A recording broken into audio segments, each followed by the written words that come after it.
ये आसाराम बापू से शिक्षित सब दीक्षित है, इसीलिए ये सब परेशानी का सामना करना पड़ रहा है इस सबको। पक्का सनातनी है आप, तब नकली हिंदू है तो नहीं। वो कर्ण की धरती है, दानवीर कर्ण की धरती है। हिम्मत अगर है प्राप्त किया, और भ्रष्टाचार करने वाला, देशद्रोह करने वाला, आतंकवादी घटनाओं में शामिल रहने वाला अगर सड़कों पर घूम रहा है तो इसका मतलब देश का प्रधानमंत्री अक्षम है, कायर है। तो हमारे मांद में आए हैं तो हमसे लड़िए ना।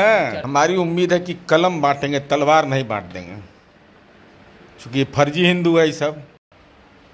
नमस्कार, मैं हूं धीरज शर्मा और आप कलम इंडिया न्यूज़ देख रहे हैं। केंद्रीय गृह मंत्री अमित शाह का बिहार दौरा है और देखिए आज जो है मुंगेर में हुंकार भरेंगे। हालांकि आगामी लोकसभा चुनाव को लेकर अंदर खाने की बात करें या बाहर खाने की, सारी पार्टियां जो है तैयारी में लगी हुई है। ऐसे में हमारे साथ जो है पूर्व मंत्री नीरज कुमार हैं, जेडीयू के मुख्य प्रवक्ता भी हैं। आज तो आप ही के क्षेत्र से, आपके राष्ट्रीय अध्यक्ष के क्षेत्र से अमित शाह हुंकार भरने वाले। हमारी उम्मीद है कि कलम बांटेंगे, तलवार नहीं बांट देंगे, क्योंकि फर्जी हिंदू है ये सब। तलवार देने लगता है नौजवानों के हाथ में, तो कलम दीजिए।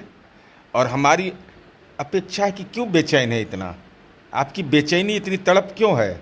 जब हिंदू मंदिरों के साथ आप इतना बड़ा अन्याय किया, मणिपुर में हिंदू मारे जा रहे हैं और देश का प्रधान सेवक खामोश है, ऐसी स्थिति में आदरणीय अमित शाह जी, मणिपुर तो आपसे संभला नहीं।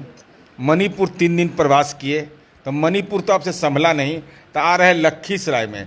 अरे तब मीटिंग काहे के लिए कर रहे हैं? कहिए, घोषणा करिए आज कि हम लोकसभा का चुनाव लड़ेंगे।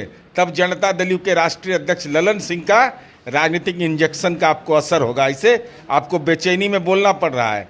कभी पूर्णिया में भी ललन बाबू का नाम लेते हैं, हिसुआ में भी ललन बाबू का नाम लेते हैं, अब लखीसराय पहुंच गए। तो हमारे मांद में आए हैं तो हमसे लड़िए ना। चर्चा है कि आप लोग थरथड़ी धरा हुआ है एकदम। ये हमको थरथड़ी, बेचारा घबरा गया है कि इतना हनुमान जी का गदा लगा है कि बेचारे का मन दिमाग काम कर रहा है। हनुमान जी यही थे चीफ प्लेयर, बड़ा भारी ऑर्गेनाइजर थे कर्नाटक में, तिकड़म लगा रहे थे।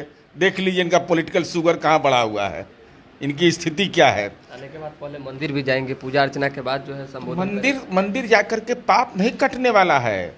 महाकाल है इस देश के अंदर में, जहाँ शिव की आराधना होती है।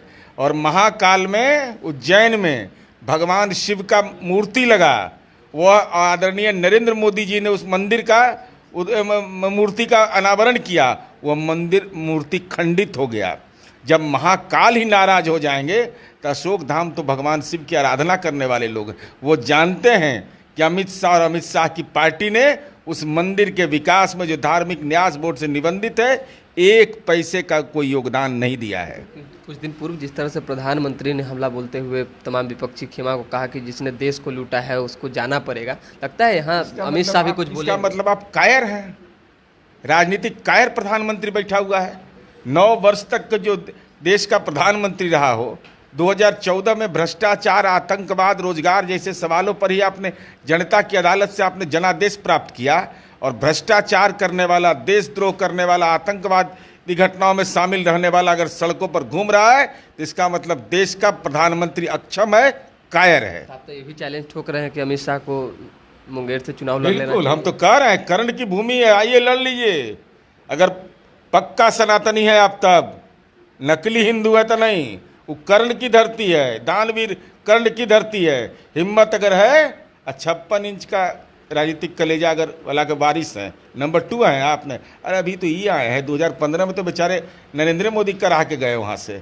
सुरजगढ़ा हार गए, जमालपुर हार गए, मुंगेर हार गए। जहाँ जहाँ संतन के पग पड़ेगा वहीं पार लग जाएगा।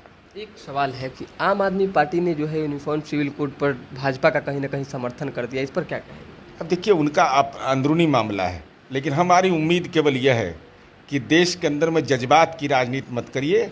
देश में एक बार समान शिक्षा प्रणाली लागू कर दीजिए। शिक्षा नहीं मिलना ही समाज में अभिशाप है, और आप उस अभिशाप के कारक बन रहे हैं। सामाजिक जकड़न अगर रहता, अगर कोई शिक्षित हो जाएगा तो न 2 शादी करेगा, न उसको 8 बच्चे होंगे। तब मूल जड़ पर चोट कर नहीं रहे हैं, अब बटैया लगा रहे हैं। कभी गाय गोबर, लव जिहाद, हनुमान जी, शंकर जी, कभी कॉमन सिविल कोड और कॉमन स्कूल सिस्टम लागू करो। ये भी बातें कही जाने लगी है कि ये बैठक तो हुई है जिसमें लोग आए हैं, नाराजगी अपनी अपनी व्यक्त करके चले गए, लेकिन आगामी जो शिमला में बैठक होगी उसमें आधे से भी कम पार्टियां जुटेंगी। कौन लोग कह रहे हैं? भाजपा के सभी नेता अरे इनका जन्म कुंडली देखने का ठीक नहीं है इन लोग का। ये भाजपा जिससे भी दिखाता, अब देखिए ना एकादशी में राहु काल में अमित शाह का मीटिंग करा दिया आज। बताइए राहु काल में मीटिंग करता है कोई? 2:06 से राहु काल शुरू हो जाता है। अब राहु काल में जब आएगा तो नवोग्रह न घेर लेगा। और दिन कौन है? दिन 29 तारीख 9/2/11 फरार। 11 का मतलब फरारे होता है, 9/2/11 फरार कहा जाता है। तो ये ऐसे ही जमात है। अब भीड़ कम होगा तो ये नहीं बोले कि बारिश का असर हुआ है। शुभ संकेत है बारिश की क्या? सनातन धर्म में तो इतने बड़े हमारे सिद्ध जोगी रहे कि पानी को रोक देते हैं, वर्षा को रोक देते हैं। तो फर्जी सनातनी है, इसका मतलब सनातन धर्म से इनको कोई मतलब नहीं है। ये आसाराम बापू से शिक्षित सब दीक्षित है, इसीलिए सब परेशानी का सामना करना पड़ रहा है इस सबको। चलिए बहुत धन्यवाद। देखिए नीरज कुमार है स्पष्ट तौर पर कह रहे हैं, क्योंकि देखिए स्वाभाविक सी बात है, अब आगामी चुनाव को लेकर जो तैयारियां हैं तो आरोप प्रत्यारोप, पोस्टर वार, चाहे अन्य तमाम माध्यमों से एक दूसरे को घेरने की कोशिश हो रही है। लेकिन जेडीयू ने हमला बोलते हुए कहा है कि अमित शाह में अगर हिम्मत है तो वो मुंगेर से चुनाव लड़के देख लें। तो दोबारा जुड़ेंगे, फिलहाल अभी के लिए दें हमें इजाजत। हमारे साथ बने रहें, देखते रहें कलम इंडिया न्यूज़। बहुत बहुत धन्यवाद। नमस्कार, मेरा नाम गरिमा है। मैंने इस बार यूपीएससी की परीक्षा में ऑल इंडिया रैंक 2 हासिल की है और मैंने अपने इस जर्नी में परफेक्शन आईएएस से आंसर राइटिंग के दौरान मदद ली थी। और मेंस पर फोकस करना बहुत इम्पॉर्टेंट है, बिकॉज मेंस का स्कोर ही आपको इस रैंक तक के आगे पहुंचा सकता है।